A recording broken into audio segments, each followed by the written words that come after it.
சொல்றதுல எந்த விதமான தப்பும் இல்ல. உங்க அண்ணன் எனக்கு எல்லாத்தையும் சொல்லிட்டாரு. காதல் அது இதுன்னு பின்னால சுத்தினதும், அண்ணன் அப்பா யார் பேச்சையும் கேட்காம நீ அவரையே கல்யாணம் பண்ணிக்கிட்டதும், கல்யாணம் அவரோட சுபாவம் மாறினது எல்லாமே தெரியும். இல்ல, எல்லாத்தையும் சொல்லிருக்க மாட்டாங்க. டைவர்ஸ் பெட்டிஷன்ல எனக்கு பதிலா அப்பா கையெழுத்து போட்டு அனுப்புனத சொல்லிருக்க மாட்டாங்க. சொல்லிட்டாங்க, அதுவும் சொல்லிட்டாங்க. பொண்ணோட வாழ்க்கை கெட்டு போக கூடாதுங்கிறதுக்காக உங்க அப்பா செஞ்ச ஒரு சின்ன தப்பு நீ இப்ப பெருசாக்காத. அந்த சின்ன தப்பு தானே இது எல்லாத்துக்கும் காரணம். நடந்தது நடந்து போச்சு, அதையே நினைச்சிட்டு இருந்தா எப்படி? மனசறிஞ்சு நான் எதுவும் செய்யல. 2 வருஷமா அவரை பார்க்காம பேசாம நான் இருந்தல்ல. இது எல்லாத்துக்கும் காரணம் அந்த கடவுள் தான். நடக்க வேண்டியதாவது நல்லதா நடக்கட்டும். எல்லாம் முடிஞ்சதுக்கு அப்புறம் திடீர்னு என்ன பொண்ணு மேல பாசம்? எல்லாம் வேஷம். நாங்க 2 பேரும் பிரிஞ்சுட்டோங்கிறதுனால அனு அவரோட பொண்ணு இல்லைன்னு சொல்ல முடியுமா தேவி? சொந்த மகளை ஒரு வாட்டி பாத்துக்கிறேன்னு கேட்டாரு. நான் எப்படி மூஞ்சில் அடிச்ச மாதிரி வேண்டான்னு சொல்ல முடியும்? வேண்டாம், முகத்துல அடிச்ச மாதிரி சொல்ல வேண்டாம். கோர்ட் ஆர்டர் படி குழந்தைக்கு 8 வயசு ஆனதுக்கு அப்புறம் வந்து மீட் பண்ணலாம்னு சொல்லலாம் இல்லையா? எல்லாருக்குமே நான் இப்போ ஒரு பாரம் ஆயிட்டேன். இல்ல, எல்லாரும் அவங்க மனசுல இருந்து ஒன்ன மாதிரி தான் ஃபீல் பண்றாங்க. இன்னைக்கு பெங்களூர்ல இருந்து உங்க அண்ணன் போன் பண்ணும்போது கூட சொன்னாரு, நல்ல ஒரு சம்பந்தம் கிடைச்சதுன்னா விஜய்க்கு இன்னொரு கல்யாணம் பண்ணி வச்சிடலான்னு. உங்க அண்ணனும் அப்பாவும் சொல்றது எல்லாமே உன் நல்லதுக்குதான். மத்த விஷயத்தெல்லாம் போட்டு உன் மனசை குழப்பிக்காத.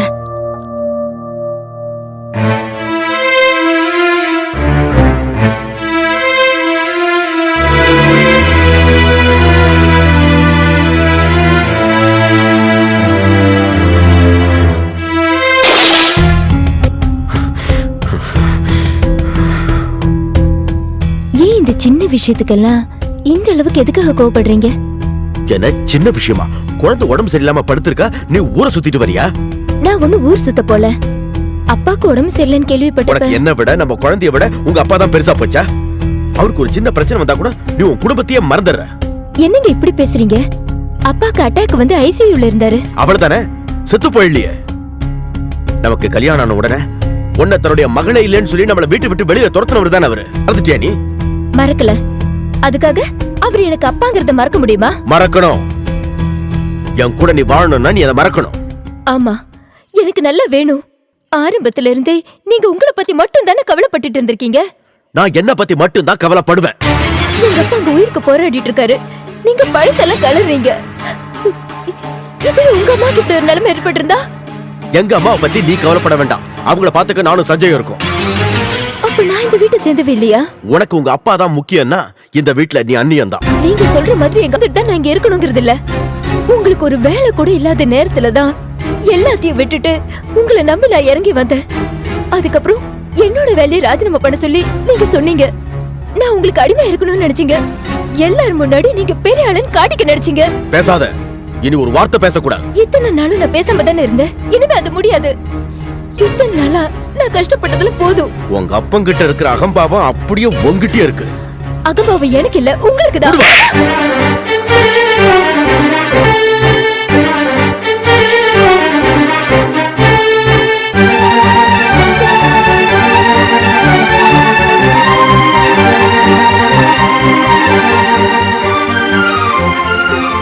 உங்களை காதலிச்சதுக்கு எனக்கு நல்லா வேணும். போதும், எல்லாம் போதும். இத்தனை வருஷமா எங்க அப்பா கூட நடிச்சதில்ல. அப்படின்னா போயேன். உனக்கு இஷ்டம்னா உங்க அப்பா வீட்டுக்கு போ. உன்னை யாரும் இங்க தடுக்கல. போவேன், தேவைப்பட்ட போவேன். கல்யாணம் பண்ணிக்கிட்டதால எங்க அப்பா வச்சுட்டாருன்னு எனக்கு யாருமே இல்லைன்னு நினைச்சிடாதீங்க. சின்ன சின்ன விஷயங்களுக்கெல்லாம் கோவப்பட்டு இப்படி பைத்தியக்காரத்தனமா நடந்துக்கிட்டீங்கன்னா நான் போயிடுவேன். ஆமாண்டி, எனக்கு பைத்தியம் தான். இந்த பைத்தியத்து கூட வாழ பிடிக்கலன்னா எங்க போ, எங்கேயாவது போய் தொலை.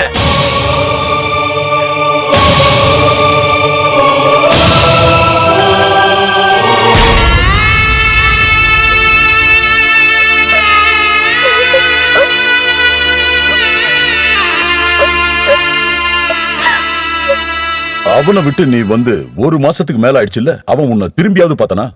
அட்லீஸ்ட் ஒரு போன் ஆவது பண்ணானா? சரி, உன்னை பத்தி கவலைப்படல விடு. அவன் பெத்த ஒரு பொண்ணு இங்க இருக்குல்ல, அவளை பார்க்கவாது இங்க வந்திருக்கலாம்ல.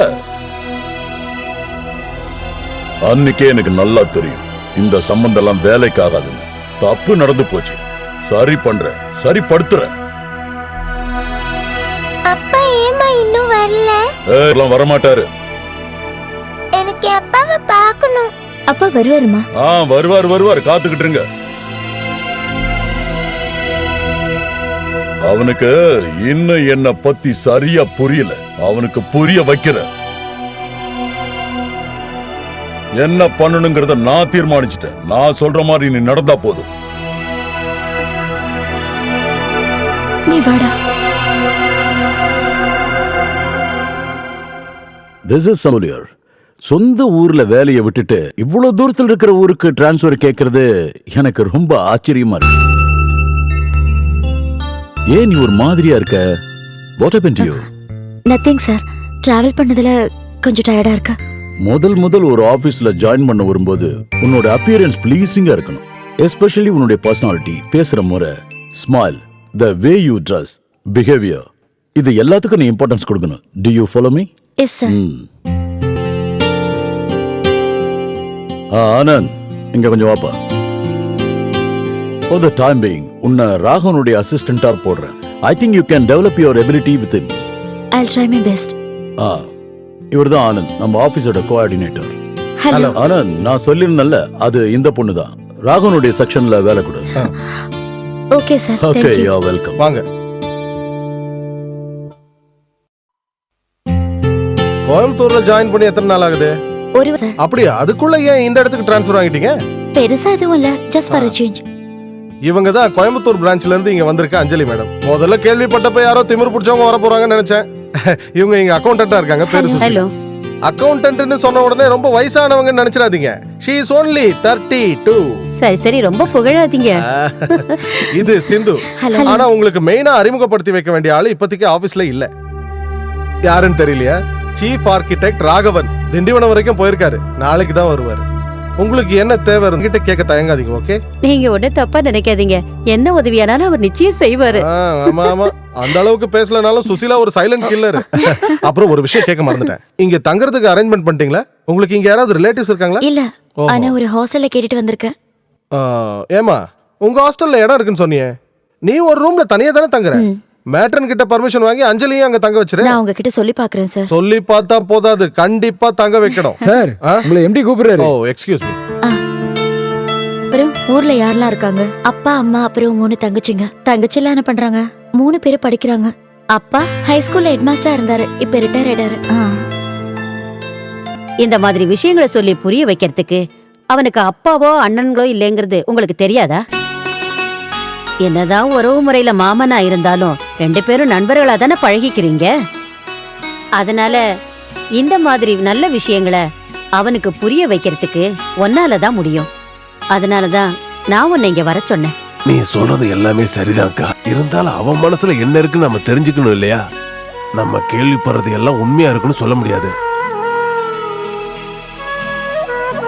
சஞ்சய் தான் அப்பப்ப வெளியில நடக்கிற விஷயங்களை என்கிட்ட சொல்லுவான்.